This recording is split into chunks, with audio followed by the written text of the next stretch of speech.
সমূহ BTC বাকীলৈ নমস্কাৰ মুম্বাই মই ইচ্ছাবি আৰু BTC ৰাজনীতি আৰু ভৱিষ্যতটো চাই পেলাই আৰু সমূহ BTC বাকী বিভিন্ন ধৰ্মাৱলম্বী বিভিন্ন ভাষাভাষী ৰাজনৈতিকভাৱে একত্ৰিত কৰা উদ্দেশ্য লৈ মই অহাকালি 8 তাৰিখ ফেব্ৰুৱাৰী দিনৰ 1 বজাত মোৰ সমষ্টি 14 চিৰাং দুৱাৰ্ছ অন্তৰ্গত ঠাইকাজোৰা ফুটবল ফিল্ড আছে তাতে যোগদান কৰি মই সকলো ৰাজ্যক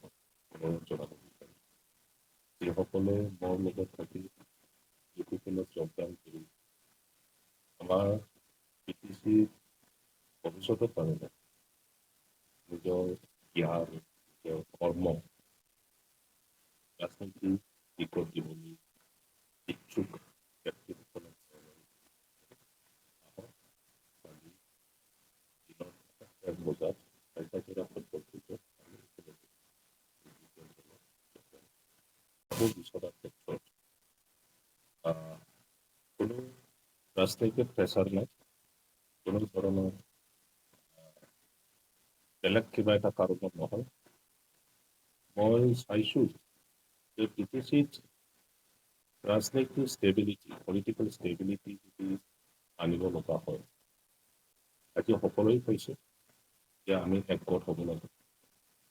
ইমান জাতি গোষ্ঠী আছে BTCৰ ভিতৰত সকলোকে সামৰি লৈ পেলাই এটা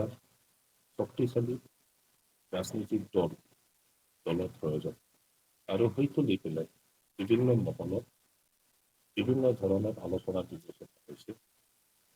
আৰু মই গোটেই বস্তুটো দীঘলীয়া মোৰ যিটো ৰাজনৈতিক পথ আৰু ৰাজনীতিটো মই প্ৰথম মোৰ জীৱনত BPF দলতে কৰিছোঁ প্ৰথমে পৰা কিবা ফেৰিটিন আগত মই এই দলৰ পৰা মই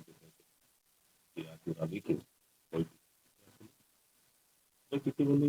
মোৰ অবজাৰভেশ্যনত যে BTC বাকীক এতিয়ালৈকে কনফ্লিক্ট কৰিব নোৱাৰে তেতিয়াহ'লে আমাৰ অঞ্চলত শান্তি প্ৰতিষ্ঠা কৰে বিভিন্ন জাতি গোষ্ঠীৰ আশা আকাংক্ষা সিহঁতৰ জাতীয় সমস্যা সিহঁতৰ শিক্ষাৰ সমস্যা সামাজিক সমস্যা সমাধান কৰাৰ ক্ষেত্ৰত আমি ব্যৰ্থ হ'ম আৰু সেই গতিকে কোনটো দলত থাকিলে বেছি আমি ৰাইজৰ কল্যাণৰ কাৰণে কাম কৰিব পাৰিব সেইটো মই পাইছোঁ আৰু মই দেখিছোঁ যে BPFত কালেক্টিভ ডিচিশ্যন কালেক্টিভ অপিনিয়নৰ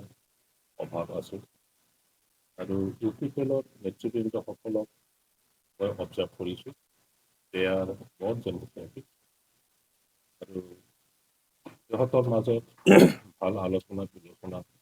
হয় আৰু গতিকে UPFL দলত থাকি পেলাই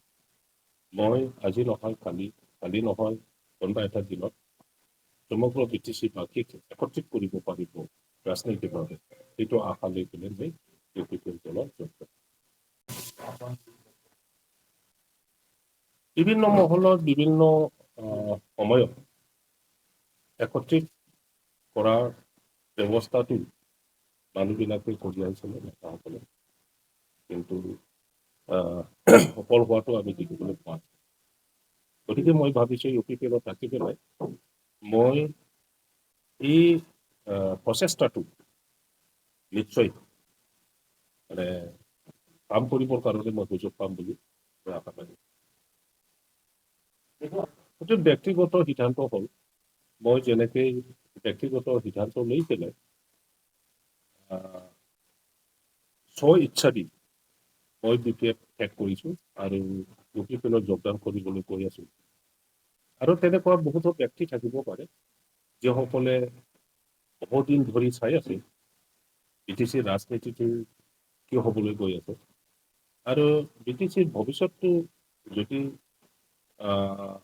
ভাল কৰিব লাগে তেতিয়াহ'লে ৰেছপনচিবল ব্যক্তিসকলে নিশ্চয়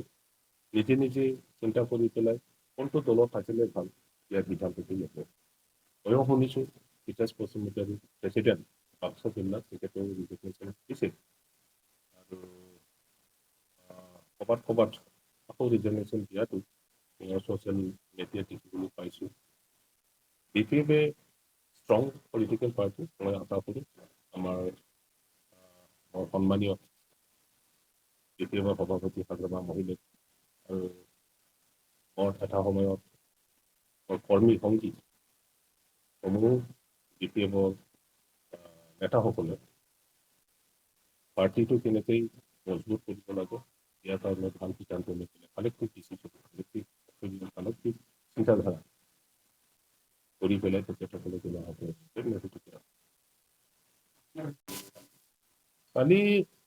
কালি মোৰ সমষ্টিৰ অন্তৰ্গত যি 11টা প্ৰাইমাৰী আছে এই 11টা প্ৰাইমাৰী প্ৰেচিডেণ্ট ছেক্ৰেটাৰী আৰু প্ৰাইমাৰী এক্সিকিউটিভবিলাককে লগত লৈ পেলাই যোগদান কৰি ইয়াত 400 বা 500 তেনেকৈ যোগদানত মোক জনোৱা মতে সমৰ্পণ ডাঙৰীয়া থাকিব আৰু MLA আৰু তেখেতসকলৰ নেতাসকলে থাকিব।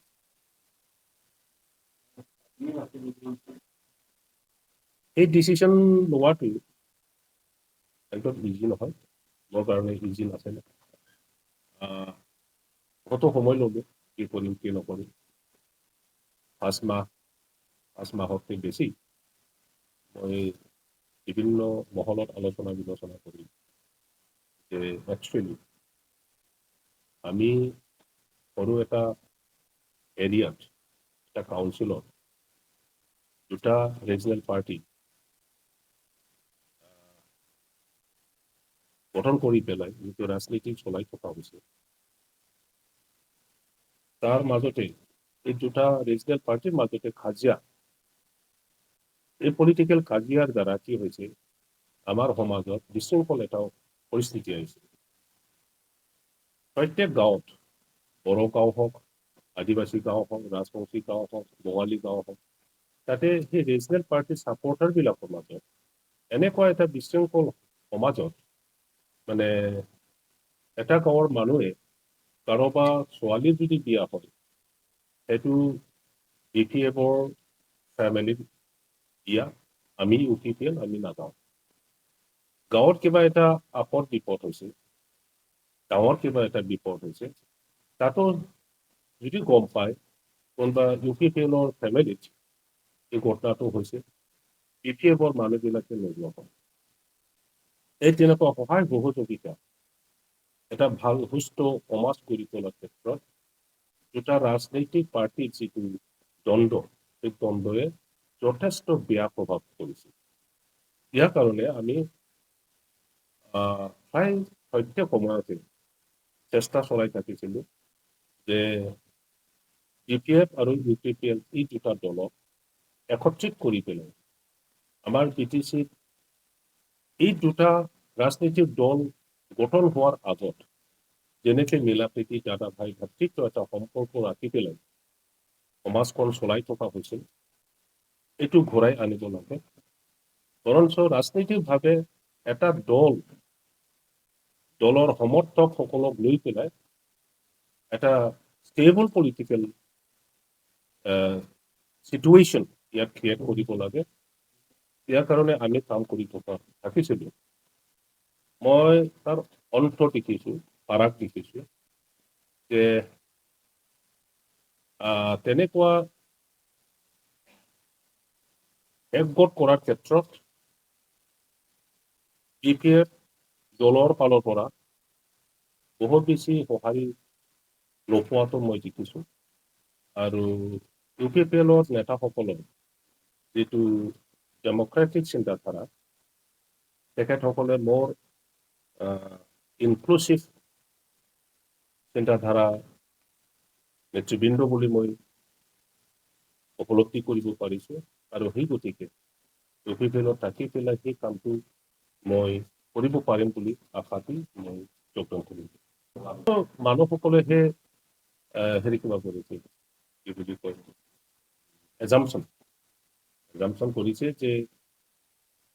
কামপা বলগীয়াৰী ক'ত যাব পাৰে BPO যাব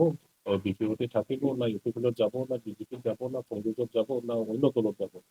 এইটো বহুত ধৰণৰ অপিনিয়ন থাকে কেতিয়াবা মই কৈছোঁ মই এতিয়ালৈকে কোনো ধৰণৰ সিদ্ধান্ত লোৱা নাই ফাইনেল যিটো যেতিয়া সিদ্ধান্ত ল'ম তেতিয়া আপোনালোকে ক'ম মানুহবিলাকে বিভিন্ন ধৰণৰ অপিনিয়ন দিবই কিন্তু মই যিটো